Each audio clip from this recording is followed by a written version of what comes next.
All right, here with Andy Varela, the newest but not last addition to the CJI tournament. Las Vegas legend. I think I followed you first on the Submission Underground with Chael. I think you have a win over the Strickland, right? When you jumped the back, disrespect? Yeah, that was a crazy moment. Sure. And then you just recently won the PGL? PGF. See, I told you I messed that up. PGF.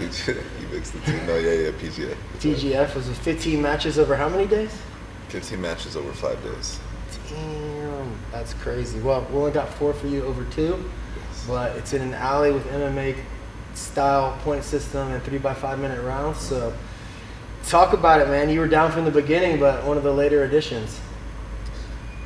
Yeah, I'm honestly pretty excited. The rule set I feel is like really good. 3 rounds, 5 minutes. I get a minute rest, so I'm gonna be able to use a lot of fast twitch and then recover and then use a lot of fast twitch. So I'm pretty excited. And the bracket's sick, man. There's a lot of dope matches. Honestly, this is probably my favorite bracket of all time, like in jiu-jitsu. Man, the sub 80 bracket is fucking heavy. It's super stacked. Anyone in specific that you like were stoked that came out that was in the tournament? I think the Rotolos being in it just kind of makes it like, if you're gonna win a mill, you want to beat the best guys for the mill. I don't want anyone to say, oh, he won a mill, but he beat this guy. He's not that good. Rotolos being in it sick, Nolf's being in it sick. Obviously, Chen, Taki. I mean, everybody. Like, the bracket is sick. Those Rotolos are my favorite for sure. Yeah, for sure. Is there anyone that hasn't been announced that you would like to invite to the tournament? Because there's 2 spots that we haven't kind of closed officially yet, or at least publicly. But is there anybody that you would like to see enter the tournament that you were thinking about? I mean, I've been wondering crazy, like who's gonna join the latest. Did Roberto move down? Mm-hmm. He's in under 80. Yeah. Okay, and there's still 2 spots left. Mm-hmm. Yeah, I don't know. Maybe like another crazy MMA grappler of some type. Add some fire to the mix. But nah, I can't think of anybody off the top right now, honestly. Yeah. So you had your invite to ADCC, and then CJI came about. How did you make the decision? Like, what really turned you? Was it just the rule set, or is it just the money? It was for sure the money. But also the rule set and the pit. I've been wanting to grapple in the pit because I think I could do some cool shit off the wall. Yeah. And it feels more like you're in a little fight, So I like that. The rule set was really grabbing, but more than anything, the money. Right? The money? Yeah, that's come on, man. Like, talent follows the money. What are we talking about here, bro? $1 million? Come on. Yeah, for sure. Okay, so if it's all about the money, what are you gonna do with $1 million? What's $1 million mean to you if you win it? I don't even know what $1 million looks like as far as like how much it actually is. It's crazy. There's some taxes for sure. Yeah, it's crazy to think about, bro. Like as far as like how much money that is, but I don't know. I'd have to talk to my coach. He's way smarter than I am, and he would tell me what to do. For me, I would probably just spend $1 million on like a Lambo or something. But luckily, I don't make those type of decisions. So yeah, my coach would probably lead me to do something smart with it, save a bunch of it, invest some of it. I think that's what everyone would say, right? Yeah. I mean, I don't know. It's everyone's own decision what they're going to do with the money. They can be stupid or they can be smart with it. Yeah, we all say we're going to be smart with it, but we would do some dope shit. Yeah, we're for sure. Bro.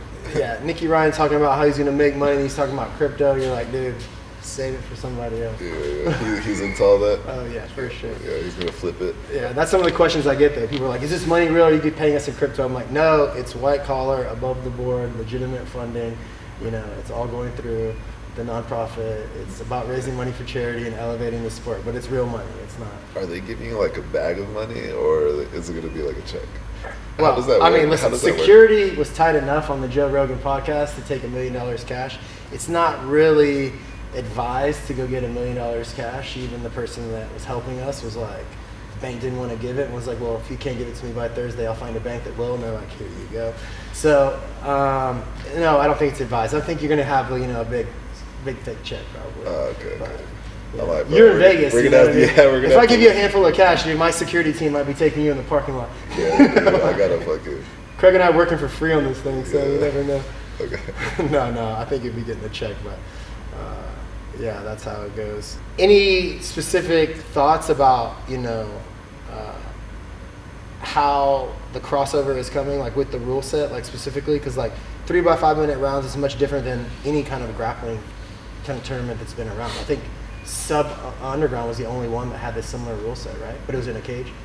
Yeah, it was literally only 1 5-minute round with overtime. It was only 1-5 with overtime? Yeah. Ah, okay. Because I think what we're trying to do is like capture that MMA audience that's like, a lot of MMA fans don't watch or compete in MMA. They like to watch. So we're trying to get, 9 out of 10 jiu-jitsu people do jiu-jitsu that watch jiu-jitsu. So we're trying to get that crossover. Do you think like that kind of rule set's going to help push the curve to get like the crossover fan base? Yeah, for sure. I think 100% the rule set kind of makes it easier for most people to understand, because half the time there's so many different rule sets, and half the time it's so confusing, and a lot of times most promotions don't even know their own rules. You know what I'm saying? So yeah, Craig's 2-time silver medalist and still can't tell you ADCC rules. Yeah, dude, that shit's always confusing as far as like scoring goes. So I know for sure fans are confused looking at it. So I think the 3 5-minute rounds is probably going to be like a big deal as far as the crossover goes. A lot of MMA people will be able to understand and watch it, and then I think the pit kind of adds to the easier to watch. Yeah, I think the alley like helps people because like one, I think the biggest problem that we have like in any like organization is like either you're going off a platform or you're getting pushed out of bounds, and then it starts the resets. And I think there's so many problems with resets in the sport. Yeah. So I feel like having the angled walls, like one, you can't roll out of bounds to get away from something, and then two, you just can't escape it. So it's not like a cage where you can have static wrestling positions where even like diehard MMA fans get bored when people are pushing on the cage. Mm-hmm. But if it's an angled wall, like you're going down or you're getting flying triangle, that's what we saw Craig do. Yeah. So I feel like it opens up a lot of options to make it more exciting because it gives you that kind of like 2-man in or 1-man leave type kind of style of event. Yeah, I think like a Coliseum, you know what I'm saying? Like a mini Coliseum, that's always the dose. Just throw 2 guys in there and let them fight. Yeah, the original we wanted to do a circle, but it was like a construction disaster, so we couldn't do it. Yeah. You know what I'm saying? That's sick. I really like the idea you guys got going on. And then it's hometown, so like you're from Vegas, right? You have your gym in Vegas, so you're gonna bring the whole crew? Yeah, it'll be all 1,000 students, hopefully. Just kidding. Well, we better get a discount code for you so they can get tickets. Nah, I'll be trying to bring a lot of people. We'll see what's going on as far as like Vegas is pretty crazy. Me and Hinato are both from here, so Yeah. we'll be able to bring a lot of people. For sure. Yeah, both exciting grapplers. Just so stoked to have you guys on. From the very beginning, we were like, I'll get Varela. So when I messaged you and you called me Seth Daniels, which I'm not Seth Daniels, thought I was the epic troll. But we were like so pumped to have you because I know that you had gotten announced and then you were just like, no, I've been about it since day one. Yeah, ADCC is cool. Like as far as, but yeah, $10,000 to like battle 3 of the best guys in the world is pretty crazy. I've made that just battling 3 random dudes. You know what I'm saying? So it's like, I don't know. It was an easy decision. Easy decision for you? Yeah, as far as like, yeah, it was an easy decision. I honestly didn't want to burn bridges with Mo because I know we were kind of cool, but it is what it is. Listen, you got 2026 to go after ADCC again. You seem like a gamer, so you can go out and win trials or get another invite. So it's like, it's just a unique opportunity. And I'm old, so people don't remember, but like IBJJF went against CBJJ back in the day. So there's another organization where they paid athletes, but they went head-to-head on the worlds to elevate the sport. Mm-hmm. Like NFL did it with the AFL, hockey did it back in the 70s, and the only thing that happened is that people got paid more. So if there's more eyes on the sport, like you were saying earlier, it's like drama helps things, but it's not really drama against ADCC. It's really about just elevating the sport and the athletes. Mm-hmm. And then, we get to raise money for charity, which is, I think, an awesome thing that people kind of like overlook at times because it is, the Fair Fight Foundation is about raising money for charity. So like Craig and I do a lot of like charitable give back stuff with film. We thought that would be the way to do it, but now this tournament seems like the best way to like really pump it. Yeah, anytime I think you get something to actually elevate the sport, which it is right now, like the eyes on your guys' like page is crazy. Like how many people are like the engagement and how many people are tuning into what you guys are posting is pretty fucking wild. You know what I'm saying? Every post is literally doing crazy numbers. Crazy numbers, yeah. It's like we haven't even been at this thing, like I said earlier, like it's 2 months to the day, the 24th, with the idea to now actually going down is like happening. And it's like the amount of hype, amount of eyes, the amount of impressions and traction that we're getting. I think it's like not just good for us, it's good for any grappler. It's good for the ADCC athletes too, because even more people are like, oh, what's going on over there? So I think it just, rising the tide raises all ships. Yeah, you guys are doing good, man. I look at like ADCC's posts and I do like 5 comments for like a fucking release sometimes. I'm like, damn, poor dude. But it happens. Well, who knows? Maybe we'll help out ADCC someday and give them some help on how to do it. Well, cool. We don't have to do an official signing because you already did it on DocuSign. So we already got your announcement out, so everybody already knows that you're joining the mix at under 80. So, man, fucking awesome to have you. I'm glad you chose CJI. Yep. I think you're an exciting addition. I'm excited for some of the matchups that we have in store. Tell the fans like how they can follow you, where to watch you, how to get this lead up.